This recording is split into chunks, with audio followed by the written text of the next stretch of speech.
Today, we're going to completely rethink meditation. We're diving into the pretty revolutionary insights of the philosopher Jiddu Krishnamurti. He saw meditation not as something you do, not as a technique, but as a quality of attention that can totally transform your entire life. And this one quote, honestly, it's the key to everything we're about to talk about. What Krishnamurti is getting at here is that real meditation isn't about effort. It's not about control. It's this natural unfolding, like a flower blooming when all the conditions are just right. It's about creating that inner soil so that awareness can just blossom all on its own. So, to really get what Krishnamurti means, we first have to clear out all the clutter in our heads. We literally have to unlearn all the common ideas we have about meditation because it's those very ideas that might be blocking us from ever experiencing the real thing. I mean, think about it. Most of us think of meditation as a system, right? A set of steps to follow, kind of like learning to play the piano. But Krishnamurti pointed out that any mechanical method immediately creates a conflict. A conflict between who you are right now and this ideal person you're trying to become. And that struggle, that's a kind of inner violence, the total opposite of peace. Then there is concentration. We're always told to concentrate, to focus really hard on one thing. But look at it this way. That's like shining a tiny, narrow flashlight in a huge dark room. Yeah, you see one little spot, but you're missing everything else around it.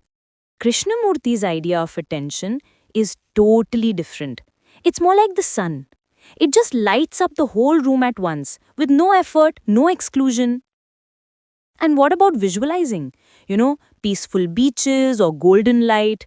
I mean, sure, it might feel good for a minute, but it's still just the activity of your mind, of thought. All you're really doing is covering up your anxiety with a pretty mental picture. You haven't actually dealt with the root of what's bothering you. This is a big one. So many of us meditate to chase after blissful states or profound visions. But the moment you have one of those peaceful experiences, what happens? The mind immediately wants to grab it, to repeat it. So you get trapped in this endless cycle of memory and seeking. Real freedom isn't about collecting more cool experiences. It's about being free from the me who's trying to collect them. And finally, meditation is not a retreat. It's not about finding a quiet little cushion to escape the chaos of your job and your relationships. It is the exact opposite. It's about bringing a total, unwavering attention to everything. The beautiful, the ugly, the pleasant, and yes, even the painful parts of our lives. Okay, so all of this builds up to the most profound, the most challenging part of his teaching, this idea that all our inner conflict, our struggle, comes from a fundamental division within ourselves. He calls this division the observer. So, what is that? Well, think of it as the center of your identity. It's the whole collection of your past, your memories, your beliefs, your conditioning. It's that little voice in your head that is constantly labeling, judging, and analyzing everything. It's the me that stands apart from our feelings and our thoughts, creating this separation. And this slide just illustrates so brilliantly how that division creates suffering. So imagine you wake up with a feeling of anxiety. At first, it's just a raw feeling in your body.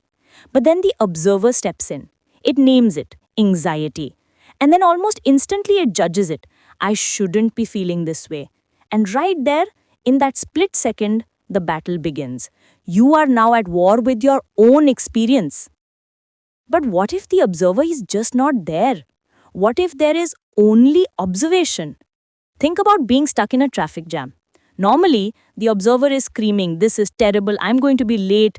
But what if you instead just notice? You notice the feeling of frustration, the tension in your shoulders, the angry thoughts floating by. You watch it all without getting tangled up in it. In that pure, undivided attention, the feeling itself starts to change. It transforms. So here's the crucial point. This is not some abstract philosophical concept for a mountaintop. This quality of awareness is something you can bring into every single moment of your day. You can transform the most mundane, boring activities into something deeply meditative.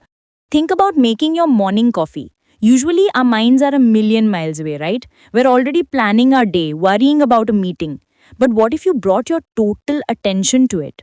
The sound of the grinder, the smell of the beans, the warmth of the mug in your hands. In that moment, there's just the coffee and awareness. That is meditation. Or take a difficult conversation. When someone criticizes you, the instant reaction is to defend yourself, to build a wall. But what if you could just observe that feeling of defensiveness rising up without acting on it? Suddenly, you create a space. And in that space, real communication can happen instead of just escalating a fight. Even a chore, like washing the dishes, can be totally transformed. Instead of rushing through it to get it over with, you can actually feel the warm water on your hands. You can see the light catching the soap bubbles, hear the clink of the plates. It's just complete involvement in the present moment, no matter how simple it is. That really is the essence of this whole thing. Which brings us to this wonderful story. There was a young man who had tried countless techniques Zazen, Vipassana, you name it. He came to Krishnamurti and just desperately pleaded with him, asking him, "What's your method? What's your secret?" Krishnamurti didn't give him some complex technique. He just took him for a walk, pointed to a single leaf as it was falling from a tree, and he said, "Watch it. Just watch it." Not with words, not with the thought, "Oh, that's a falling leaf," but with pure, direct perception. And the story goes that for just a few seconds, the young man really saw it. He saw the play of the light on the leaf, its delicate spin, the thousand shades of yellow and brown. In that moment, there was no seeker, there was no technique, there was just seeing. And as Krishnamurti explained, when attention is that complete, the self, the observer, it disappears. And that, he said, is meditation. So, what is the essence of this whole new way of seeing? Let's try and distill this really profound teaching down to its key insights. So, here it is, the essence. Meditation is attention without a center, without that me. It's not something separate from your daily life, it is your daily life. Transformation doesn't come from practicing for years, it comes in a flash of insight.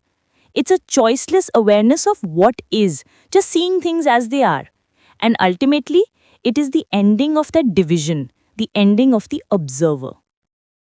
And that leaves us with one question. A question to just carry with us long after you're done with this explainer. What would it be like to look at your own experience, your thoughts, your emotions, your reactions, without the filter of your past, without the constant judgment of that observer? In other words, can you look at your life without the story of you?